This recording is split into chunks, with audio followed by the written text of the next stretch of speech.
The maple leaf on the logo doesn't mean what it used to. Some of Canada's most iconic brands, companies that built their reputations on Canadian values, Canadian workers, and Canadian communities, have quietly sold out to foreign owners who care more about profit margins than the country that made them successful. This isn't just about business deals or corporate restructuring. This is about the systematic hollowing out of Canadian industry, where beloved brands keep their Canadian identity for marketing purposes while their profits, decisions, and jobs flow to shareholders in other countries. The companies on this list represent billions of dollars in Canadian wealth that has been transferred to foreign control. These aren't small startups looking for investment. These are established Canadian institutions that chose foreign money over Canadian ownership, often with devastating consequences for workers and communities. What makes this particularly frustrating is how these companies continue to wrap themselves in the Canadian flag while their real loyalty lies with foreign shareholders. They use Canadian symbols, Canadian values, and Canadian nostalgia to sell products while sending the profits overseas. The number one company on this list still markets itself as proudly Canadian while being completely owned by a Brazilian investment firm that has systematically destroyed everything that made it a Canadian success story. Number 5 was sold to American owners who immediately started closing Canadian facilities and moving jobs south of the border. In the next 20 minutes, I'm going to expose the 10 most prominent Canadian companies that have abandoned their Canadian identity for foreign ownership. You'll learn who really owns these brands, what happened to the Canadian workers and communities they left behind, and why this trend represents a serious threat to Canadian economic sovereignty. Before we dive into the specific companies, let me explain what's really happening here.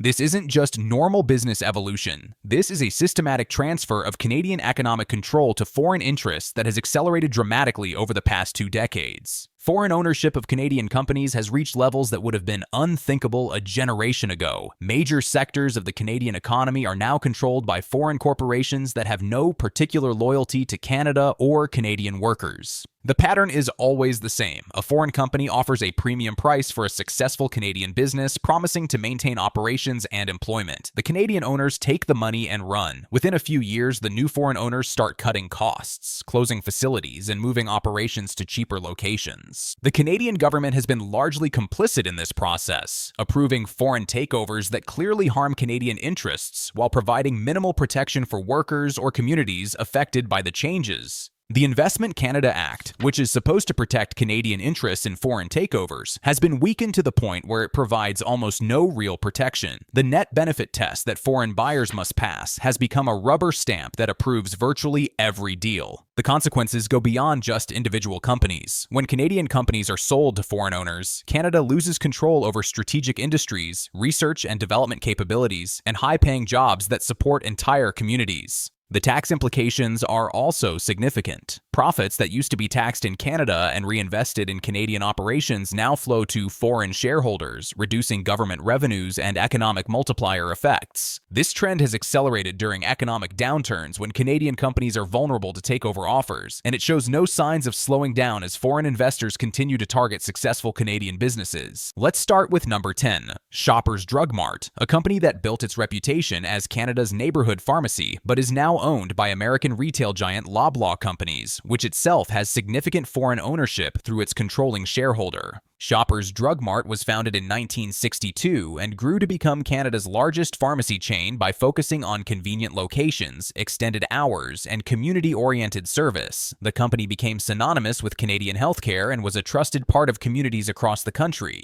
In 2013, Loblaw Companies acquired Shoppers Drug Mart for $12.4 billion in what was then the largest retail acquisition in Canadian history. While Loblaw is technically a Canadian company, it's controlled by George Weston Limited, which has extensive international operations and ownership structures. The acquisition was justified as creating synergies between grocery and pharmacy operations, but the real motivation was accessing Shoppers' valuable real estate portfolio and customer data. The deal concentrated enormous power in the Canadian retail sector under foreign-influenced control. Since the acquisition, many Shoppers locations have been converted to include grocery sections, changing the character of stores stores that were once focused primarily on pharmacy and health services. The community pharmacy model has been replaced by a big box retail approach. Employment practices have changed significantly, with increased use of part-time workers and reduced benefits for many employees. The career advancement opportunities that once made Shoppers an attractive employer have been limited as decision-making has been centralized. The prescription drug business, which was once the core of Shoppers' identity, has become just one profit center among many. The focus has shifted from healthcare services to retail sales, changing the fundamental nature of what the company provides to communities. The Canadian identity that Shoppers cultivated for decades has been maintained for marketing purposes, but the reality is that major decisions are now made by executives whose primary concern is maximizing returns for shareholders rather than serving Canadian communities. Number 9 is Hudson's Bay Company, Canada's oldest corporation, and once the country's most prestigious department store chain, now owned by American private equity and real estate investors who have systematically stripped its assets. Founded in 1670, Hudson's Bay Company is literally older than Canada itself and played a crucial role in the country's development. For centuries, it was a symbol of Canadian commerce and tradition, operating the iconic Bay stores that anchored downtown shopping districts across the country. In 2008, the company was sold to American businessman Richard Baker and his investment firm NRDC Equity Partners for $1.1 billion. The sale marked the end of over 3 centuries of Canadian control over this historic institution.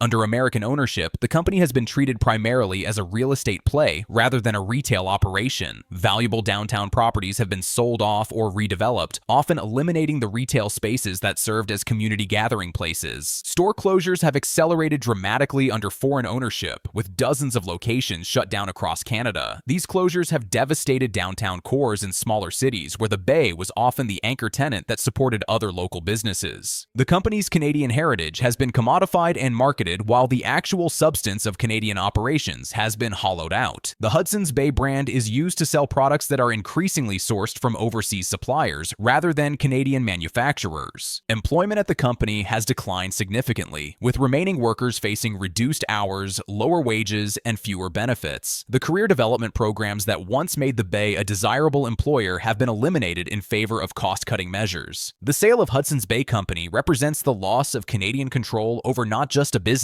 but a piece of Canadian history and identity that had survived for over 3 centuries before being sacrificed to foreign investors. Number 8 is Lululemon, the Vancouver-based athletic wear company that was founded as a distinctly Canadian brand but has evolved into a global corporation with minimal connection to its Canadian roots. Lululemon was founded in 1998 by Canadian entrepreneur Chip Wilson in Vancouver, building its brand around yoga culture, premium athletic wear, and a distinctly West Coast Canadian lifestyle. The company grew rapidly by focusing on high-quality fabrics and community-centered retail experiences. While Lululemon remains technically Canadian and is still headquartered in Vancouver, the company has undergone massive changes that have diluted its Canadian identity and shifted control to international investors and management. In 2013, founder Chip Wilson stepped down as chairman following controversial comments, and the company has since been led by American executives who have focused on global expansion rather than maintaining the company's Canadian character and community connections. The company went public on the NASDAQ in 2007, meaning that the majority of its shares are now owned by American and international investors rather than Canadians. This foreign ownership structure means that profits flow primarily to non-Canadian shareholders. Manufacturing has been completely moved offshore to countries like Vietnam, Sri Lanka, and China, eliminating any Canadian manufacturing jobs and reducing the company's economic impact on Canadian communities beyond its head office functions. The retail experience has been standardized globally, eliminating the local community focus that originally distinguished Lululemon stores. The company now operates more like a typical multinational retailer than the community-centered brand it once was. While Lululemon maintains its Vancouver headquarters, the company's decision-making is increasingly driven by global market considerations rather than Canadian values or community connections. The brand's Canadian identity has become primarily a marketing tool rather than a reflection of actual operations. The transformation of Lululemon demonstrates how even successful Canadian companies can lose their Canadian character through public ownership structures and global expansion strategies that prioritize international growth over domestic connections. Number 7 is Alcan, once Canada's aluminum giant and a symbol of Canadian industrial capability, now completely absorbed into British-Australian mining conglomerate Rio Tinto after a hostile takeover in 2007. Alcan was founded in 1902 and grew to become one of the world's largest aluminum producers, with major operations across Canada that provided thousands of high-paying industrial jobs and supported entire communities, particularly in Quebec and British Columbia. In 2007, Rio Tinto launched a hostile takeover bid for Alcan worth $38.1 billion, the largest foreign acquisition of a Canadian company at that time. The Canadian government approved the deal despite concerns about losing control of a strategic resource industry. The takeover was justified as creating a global mining powerhouse that would benefit from economies of scale, but the reality has been the systematic dismantling of Alcan's Canadian operations and corporate structure. Since the acquisition, Rio Tinto has closed several Canadian facilities and reduced employment significantly. The company's Canadian headquarters functions have been eliminated, with decision-making centralized in London and other international locations. Research and development activities that were once centered in Canada have been moved to other countries, eliminating high-skilled jobs and reducing Canada's technological capabilities in aluminum production and processing. The environmental and community commitments that Alcan had made as a Canadian company have been reassessed and often reduced under foreign ownership, as Rio Tinto's global priorities don't necessarily align with Canadian community interests. The loss of Alcan represents more than just a corporate acquisition.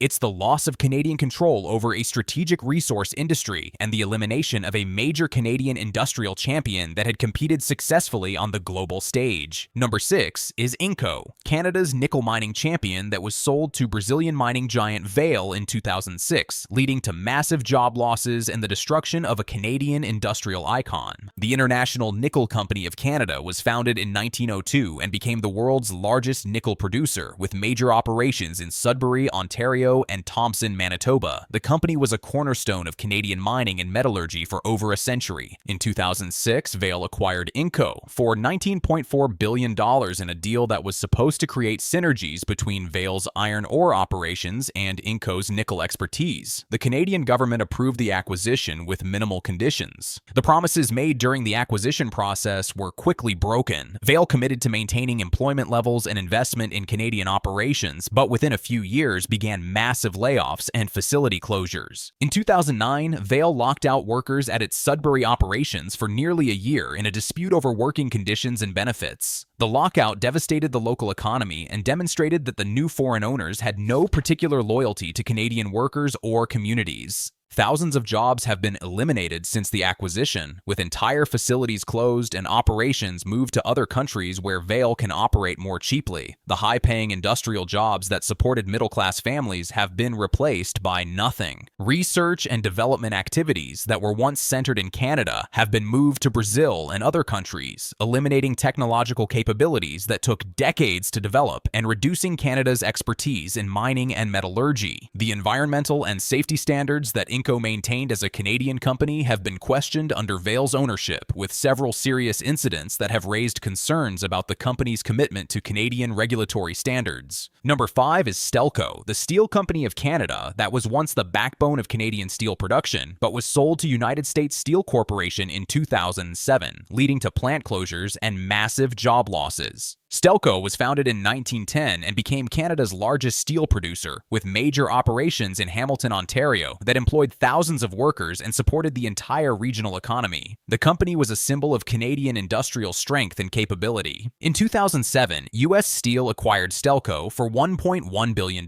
promising to maintain operations and employment while investing in facility upgrades. The acquisition was approved by the Canadian government with conditions that were supposed to protect Canadian interests. The promises made during the acquisition were systematically broken. U.S. Steel almost immediately began reducing production, laying off workers, and scaling back operations at Canadian facilities while maintaining full production at American plants. By 2013, U.S. Steel had closed major facilities and eliminated thousands of jobs, devastating the Hamilton economy and breaking the commitments made to secure approval for the acquisition. The company argued that market conditions had changed, but similar facilities in the United States remained operational. The Canadian government took legal action against U.S. Steel for violating the conditions of the acquisition, but the damage to Canadian steel production capabilities and employment had already been done. Entire communities that depended on steel production were left without economic alternatives. In 2016, U.S. Steel sold its remaining Canadian operations to Bedrock Industries, but the damage to Canadian steel production capacity was permanent. The integrated steel production capabilities that took decades to build were dismantled in less than a decade. The Stelco case became a symbol of how foreign acquisitions can destroy Canadian industrial capabilities while providing minimal benefits to Canadian workers or communities, despite government approval processes that are supposed to protect Canadian interests. Number 4 is Nortel Networks, once Canada's technology champion and a global leader in telecommunications equipment, which collapsed and had its assets sold to various foreign buyers, eliminating Canada's presence in a strategic technology sector. Nortel was founded in 1895 and grew to become one of the world's largest telecommunications equipment manufacturers, with major research and development facilities across Canada that employed thousands of highly skilled engineers and technicians. At its peak in 2000, Nortel was worth over $300 billion and was considered one of the most valuable companies in the world. The company's success was built on Canadian innovation and engineering excellence, particularly in digital switching and fiber optic technologies. The company's collapse began with accounting scandals and poor strategic decisions in the early 2000s, but the final blow came from the 2008 financial crisis. In 2009, Nortel filed for bankruptcy protection and began selling off its assets to foreign buyers. The patent portfolio, which represented decades of Canadian research and development, was sold to a consortium led by Apple, Microsoft, and other American technology companies for $4.5 billion.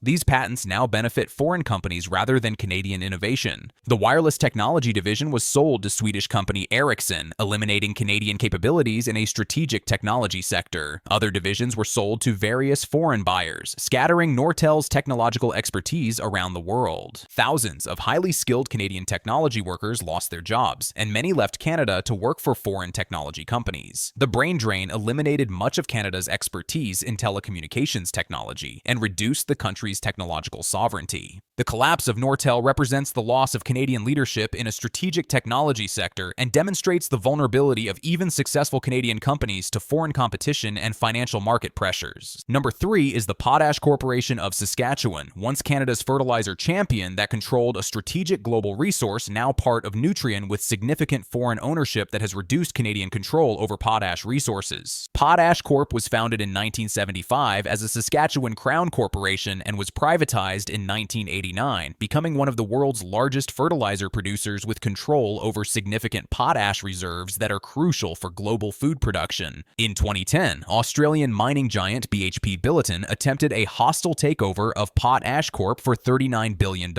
which would have given foreign interest control over a strategic Canadian resource. The Canadian government blocked this takeover, recognizing the strategic importance of potash. However, in 2018, PotashCorp merged with Calgary-based Agrium to form Nutrien, creating the world's largest fertilizer company. While technically Canadian, Nutrien has significant foreign ownership and operates as a global company with reduced focus on Canadian interests. The merger was supposed to create efficiencies and strengthen the Canadian fertilizer industry, but it has resulted in facility closures and job losses as operations have been consolidated and optimized for global rather than Canadian priorities. Foreign ownership of Nutrien shares has increased significantly since the merger, with major stakes held by American and other international investors who have no particular loyalty to Canadian workers or communities. The strategic importance of potash as a finite resource crucial for global food security means that foreign control over Canadian potash assets represents a significant loss of economic sovereignty and bargaining power in international markets. Research and development activities that were once centered in Saskatchewan have been dispersed globally as Nutrien operates as an international company rather than a Canadian resource champion, reducing Canadian technological leadership in fertilizer production.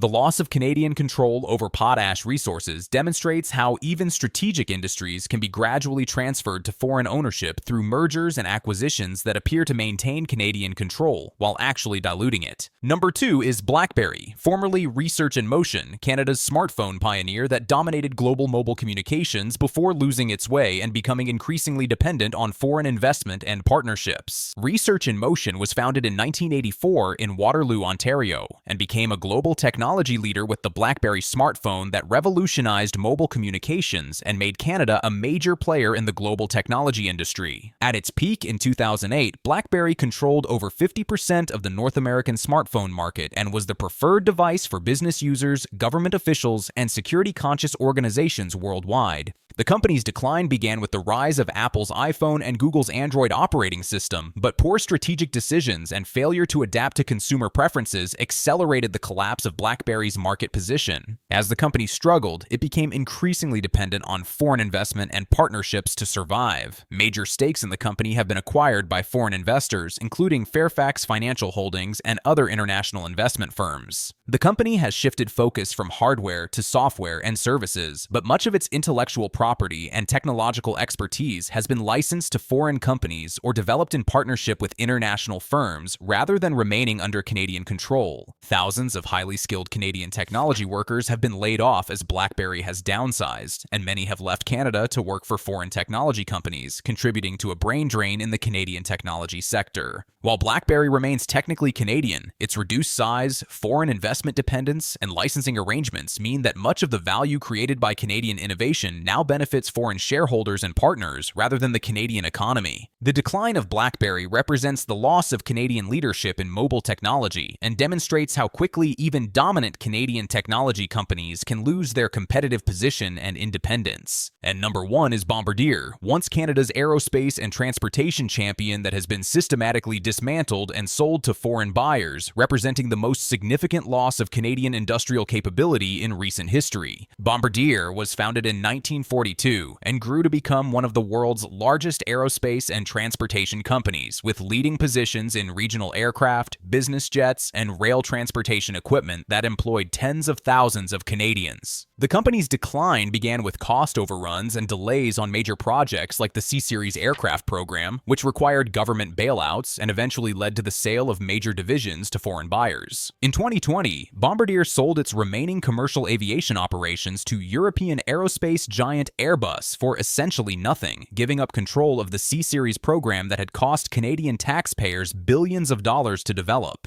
The rail transportation division, which included subway cars and high-speed trains, was sold to French company Alstom in 2021 for $7 billion, eliminating Canadian control over a strategic transportation technology sector. What remains of Bombardier is primarily the business jet division, but even this has significant foreign ownership and partnerships that reduce Canadian control over the company's operations and strategic decisions. The sale of Bombardier's major divisions represents the loss of Canadian capabilities in aerospace and transportation that took decades to develop and cost taxpayers billions of dollars to support through research grants and bailouts. Thousands of highly skilled Canadian aerospace workers have lost their jobs or seen their positions transferred to foreign-controlled operations, eliminating much of Canada's expertise in advanced manufacturing and engineering. The Bombardier case demonstrates how even companies that receive massive government support can be sold to foreign buyers, transferring Canadian technological capabilities and taxpayer investments to foreign shareholders. The sale of these 10 companies represents more than just business transactions. It's the systematic hollowing out of Canadian economic sovereignty and industrial capability that has profound implications for the country's future. The immediate cost is the loss of high-paying jobs and the economic multiplier effects that these companies provided to Canadian communities. When head offices move abroad, the supporting services, suppliers, and professional jobs that depend on them also disappear. The long-term cost is even more significant. Canada has lost control over strategic industries, research and development capabilities, and the ability to make decisions about its own economic future. Foreign owners make decisions based on global optimization rather than Canadian interests. The tax implications are enormous. Profits that used to be taxed in Canada and reinvested in Canadian operations now flow to foreign shareholders, reducing government revenues and the resources available for public services and infrastructure. The brain drain effect cannot be overstated. When Canadian companies are sold to foreign buyers, the highly skilled workers often follow the jobs to other countries, permanently reducing Canada's human capital and technological capabilities. The loss of Canadian corporate champions also reduces the country's ability to compete globally and support other Canadian businesses through supply chains and partnerships that keep economic activity within the country. Look, I've just exposed how 10 of Canada's most iconic companies have been sold out to foreign owners who care more about global profits than Canadian workers and communities. companies. This isn't just about business. It's about the systematic transfer of Canadian wealth and control to foreign interests. But this trend isn't inevitable. Other countries have stronger protections for their strategic industries and require foreign buyers to make binding commitments that actually protect national interests. Canada can do the same if we demand it. If this video opened your eyes to how much of Canadian industry has been sold off to foreign owners, smash that like button right now. It helps more Canadians understand what we've lost and what we need to protect. Drop a comment below sharing your thoughts on foreign ownership of Canadian companies. Have you been affected by plant closures or job losses when Canadian companies were sold to foreign buyers? Your experiences matter. Share this video with other Canadians who care about economic sovereignty and protecting Canadian jobs. This information needs to reach people who can make a difference in how we handle foreign takeovers.